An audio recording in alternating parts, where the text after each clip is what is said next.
Ayun nga pala, magsasama kami ni Paulo at saka ni Abad. Kaso nga lang, nasiraan si Paulo. Kaya naglakad kami. Kaya nga po pala kami nagsama kasi gagawa po kami ng mini vlog. Dahil po sa project namin sa ESP. Kakat nga po pala namin yung video dahil napakahaba. At dito na nga po, nakakalahati na po kami ng daan papunta kay Aga. Dito nga po pala, sinakay ko na si Christian Obias dahil napakalayo po ng bahay nila Aga.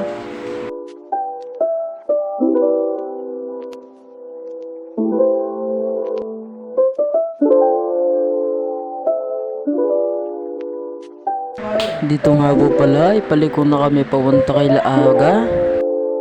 Dito nga po pala, inauna na ako dahil sinusundot ni Christian Obias yung poet ko.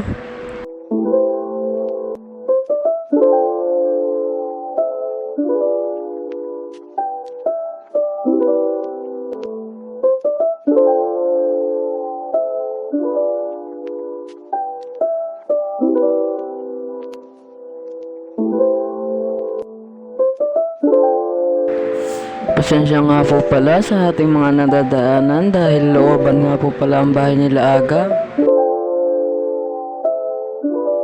Dito ay nadaanan namin yung kapatid ni Aga na naggagala. Sinisilip ko nga po pala dito si Aga dahil ayaw po lumabas. Dito ay tawag kami ng tawag ni Obias. Ayaw pa rin lumabas ni Aga. Ayaw talaga kami papasukin. Tulog ng tulog. Ikakat nga po pala namin dito dahil di namin nabidyuhan kaganina kung nung pinapasok na kami ni Aga. Hello mga birds. Ito nga pala mga bird ako. Birds Obias, birds Aga, birds Paulo. Hi mga birds, tuturuan namin kayo ng 3 tips para mapagkasya ang 64 pesos nyo sa isang araw. Una, alamin kung magkano ang budget at kung ano ang bibilin. Pangalawa, alamin kung saan bibili at kung saan mas mura. Pangatlo, dapat may malinis na paglulutuan at may kumpleto na rekado. Ito nga po pala, naglalakad na nga po pala kami sa pagbibila namin ng mga gagamitin sa pagluto ng ulam. At kaya nga po pala kami naglalakad dahil po ay napakalapit lang po ito at kayang-kaya pong lakarin. Dito nga ay apat po kami. Sumama po ang pinsan ni Aga Abad. At nanaon na po namin yung pagbibilan namin ng mga sangkap sa gagawin namin rekado. Ngayon po ay nandito na kami sa pagbibilan namin. Sana ay meron kami lahat ng rekado dito.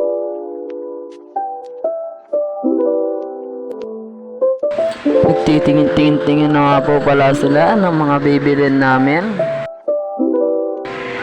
Dito ay namili po kami ng isang tokwa na isang balot, 5 piraso po pala.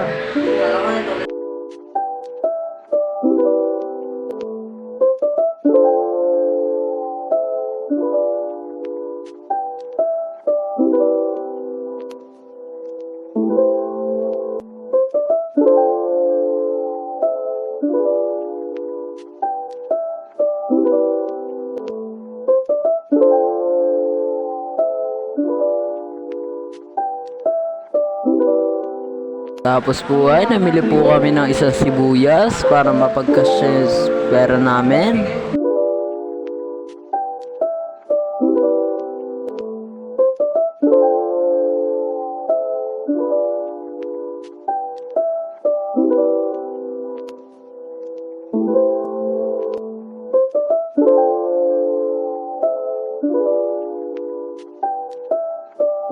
Dito ay namili lang rin po kami ng 2 mayonnaise at isang magic sarap.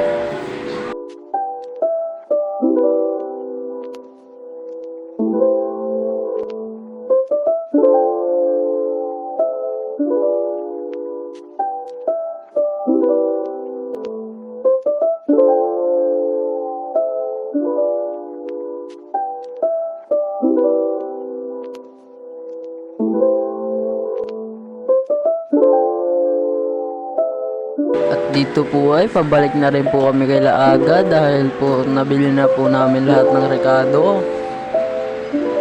Tapos dito nag-away-away po kami dahil gusto pa dayain ng isa naming kasama ang mga bibilin.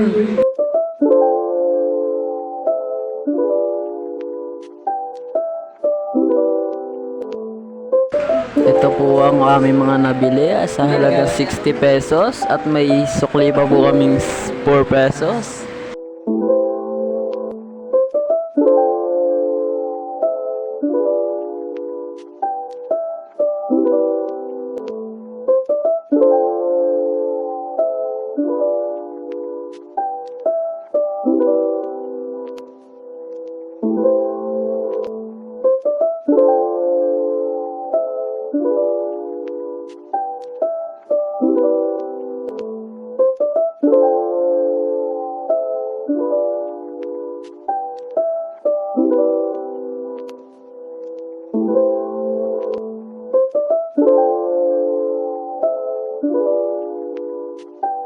Dito ay pupunta na po kami sa bahay nila Aga at papasok na sa loob ng kanilang bahay dahil gagawin na po namin ang aming gagawin.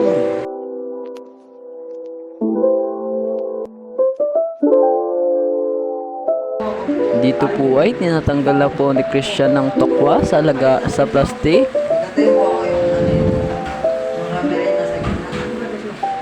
Iwain na rin po ang mga tokwa dahil ito ay napakalalaki at ipirito po ito kapag tapos hiwain.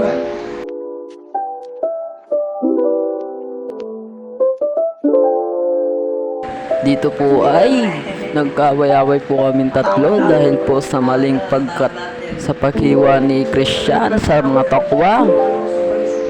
At dapat po pala ay ipipirito muna bago hiwain.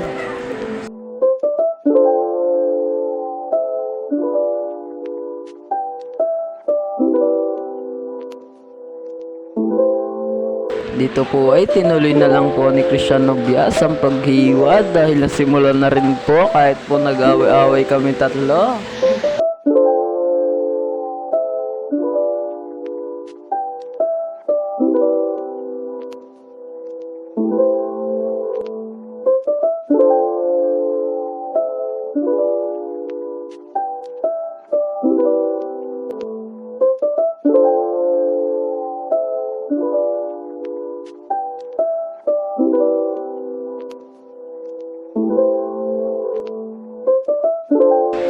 Dito po ay dadalhin na po namin sa kawali upang may luto na.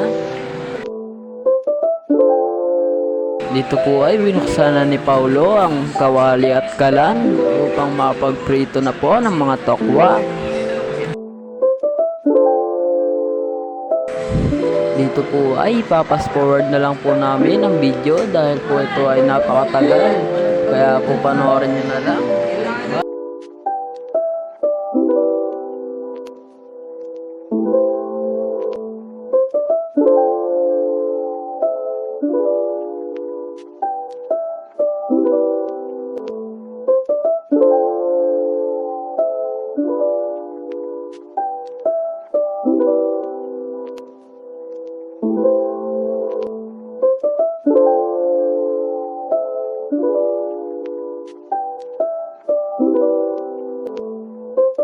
Ito nga po pala ang finished product. Salamat sa pakikinood mga ka-Perdable. Bye, Perds!